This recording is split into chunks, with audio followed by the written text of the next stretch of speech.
pagi, salam. Salam. Bapak, Mama, dan saudara semua yang dikasihi oleh Tuhan kita Yesus Kristus. Kita mungkin pernah mendengar sebuah pepatah, bersatu kita teguh, bercerai kita runtuh. Itu adalah lambang negara kita, Bhinneka Tunggal Ika. Tapi saya ingin mengangkat tema ini untuk perenungan kita pada saat ini.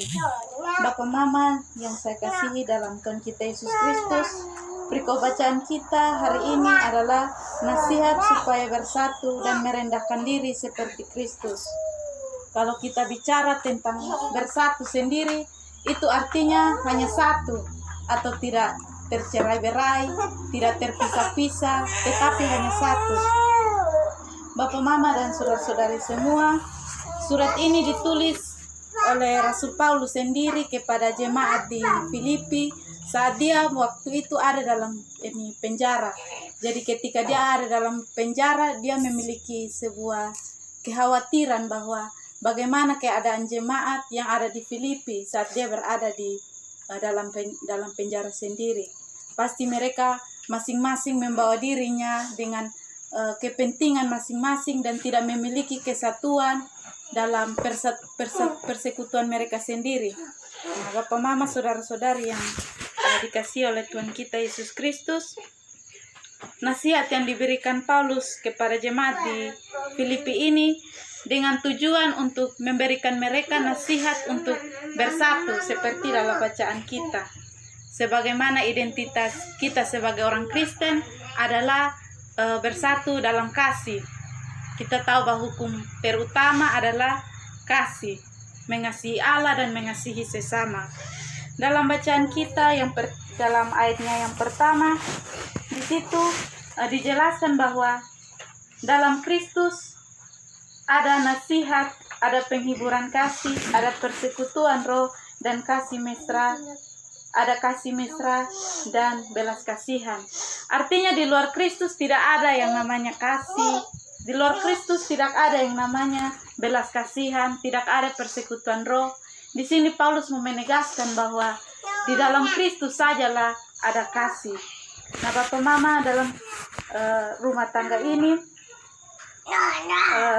saat ini dalam surat Paulus ini, dalam ayatnya yang kedua, dia mengatakan bahwa tidak hanya itu yang menyempurnakan sukacitanya, tetapi yang menjadi sebuah kesempurnaan bagi dalam sukacitanya adalah jemaat di situ mereka dapat sehati, sepikir.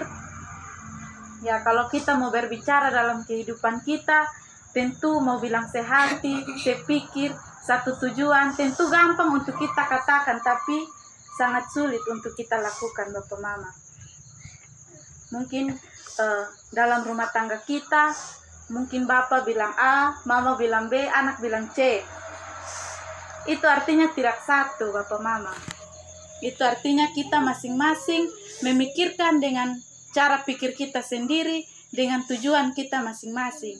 Tetapi di sini Paulus mau mengingatkan bahwa ketika kita ada dalam persekutuan, baik dalam keluarga maupun dengan sesama kita harus ada kesatuan. Dan kesatuan itu berlandaskan pada kasih.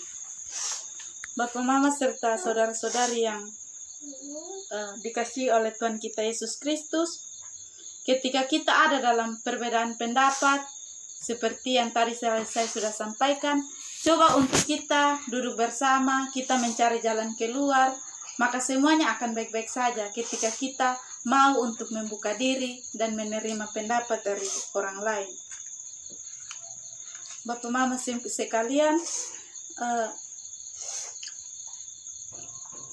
saat ini kita dalam rumah tangga kita masing-masing tentu memiliki pergumulan yang berbeda-beda. Masing-masing dengan keadaan kita, dengan pergumulan kita masing-masing, tentu berbeda-beda setiap rumah tangga. Tetapi surat Paulus di sini mau untuk kita saling bersatu yang tentunya berlandaskan dengan kasih. Tentu kalau misalnya dalam rumah tangga tidak ada kesatuan, maka mau dibawa kemana rumah tangga itu? Menjadi pertanyaan bagi kita. Apabila kita masing-masing dengan keegoisan kita masing-masing tidak berlandaskan kasih, maka menjadi pertanyaan mau dibawa ke manakah rumah tangga kita. Ketika kita tidak bersatu dan malah menjadi sebuah hal yang tentunya nama Tuhan tidak dipuji di situ. Ya, kalau misalnya rumah tangga kita tidak bersatu, tentu bukan nama Tuhan yang dipuji. Tetapi kalau kita bersatu, kita menjadi teladan bagi orang-orang di sekitar kita, kita menjadi keluarga yang penuh kasih, maka kita juga pasti akan menjadi keluarga yang menjadi berkat bagi orang lain. Bapak, Mama, saudara-saudari yang dikasihi oleh Tuhan kita Yesus Kristus, kasih yang diajarkan Paulus ini merupakan sebuah identitas kita sebagai orang Kristen. Kasih di dalam keluarga bukan berarti kalau kita mau mengasihi, bukan berarti kita mau memiliki, misalnya mau memiliki orang lain. Misalnya istri sendiri saja saya sayang, apalagi istri orang, begitu. Atau suami saja saya sayang, apalagi suami orang, begitu. Itu bukan yang dimaksud oleh Paulus di sini. Tetapi yang dimaksud oleh Paulus di sini bahwa mereka bersatu dalam kasih, artinya mereka sehati, sepikir. Apapun yang mereka hadapi, mereka bersatu, maka semuanya akan baik-baik saja.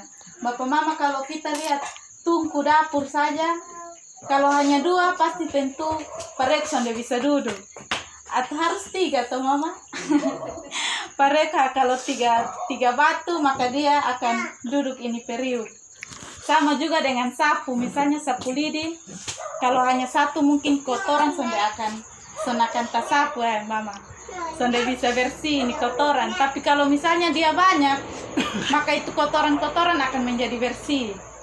Nah, ini hanya sebuah contoh yang saya angkat bahwa ketika kita bersatu untuk dalam rumah tangga kita, bersatu dengan anak-anak kita, bersatu dengan orang tua kita, maka segala hal pasti kita akan hadapi bersama-sama. Saya mau katakan bahwa anak-anak pasti sudah bisa hidup tanpa orang tua. Bapak sudah bisa hidup tanpa istri, istri juga tidak bisa hidup tanpa suami. Nah, ketika kita ada dalam keluarga, jangan keegoisan kita yang nampak.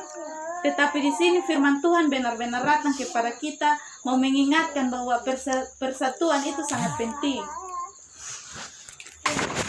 Tidak hanya sampai di situ bahwa bagian firman Tuhan kita pada hari ini juga mengajarkan kita untuk merendahkan diri. Bapak, Mama, saudara-saudari sekalian, tentu merendahkan diri ini juga satu perkara yang cukup sulit pergumulan kita bersama, karena dalam rumah sendiri tentu masing-masing sonde mau kalah. Betul Bapak? Sonde mau kalah. Mungkin Bapak bilang saya yang kepala keluarga di sini, semua harus dengar kepada saya. Mama juga bilang, oh saya yang tiap hari memasak. Sonde dengar berarti sonde makan ini hari. Anak-anak juga. Kalau sonde ada anak-anak, pasti dong su pikir bahwa orang tua dong puke banggaan di anak-anak. Kalau anak-anak tidak berhasil, maka pasti orang tua juga merasa seperti gagal begitu. Nah, di sini nampak bahwa ada keegoisan. Jemaat di Filipi pada saat itu mereka juga tidak mau merendahkan diri. Artinya di situ ada sisi keegoisan di antara mereka. Saya yang lebih besar, dia yang lebih kecil. Nah, bagaimana kita dalam rumah bisa saling menghargai, saling menghormati. Masing-masing kita memiliki fungsi yang sama, kita memiliki fungsi yang berbeda, maksud saya. Memiliki fungsi yang berbeda dalam keluarga. Nah, kalau tidak ada yang mau mengalah, maka sonde akan bersatu. Kembali lagi pada tema kita yang pertama, bahwa bersatu. Kalau sonde ada yang mau kalah, berarti semua mau menang, mau kermana lagi. Begitupun dalam kehidupan kita, misalnya dalam gereja, tentu kita memiliki porsi masing-masing. Mungkin di sini ada bapak penatua, ada diaken, ada jemaat, ada pendeta. Masing-masing kita tentu terkadang berpikir bahwa saat saya lebih tinggi, saya lebih besar dari antara orang lain. Padahal seharusnya kita berpikir bahwa kita itu adalah satu. Hanya fungsi kita yang berbeda.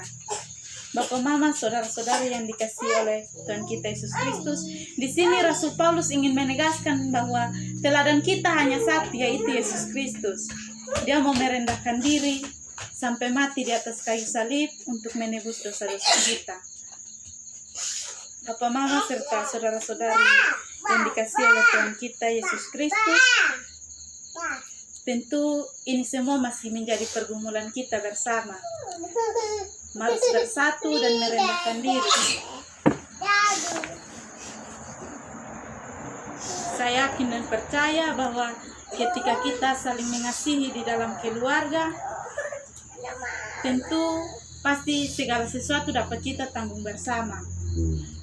Kalau kita bersatu di dalam rumah, apapun yang kita hadapi, apapun cobaan yang datang kepada kita, pasti kita akan bersama-sama mencari jalan keluar. Di sini Rasul Paulus menegaskan bahwa ketika kita bersatu, maka nama Tuhan yang dipermuliakan.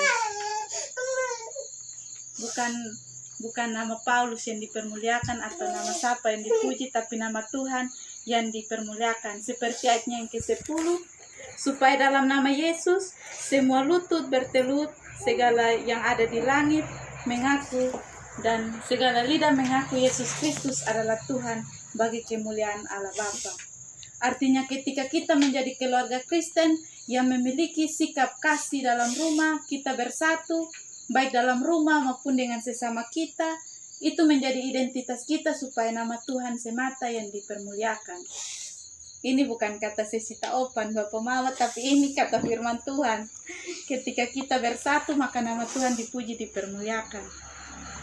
Nah, mungkin hanya ini yang dapat saya sampaikan. Mungkin dari Bapak Mama, saudara-saudara yang lain yang ingin berbagi firman Tuhan, saya persilakan.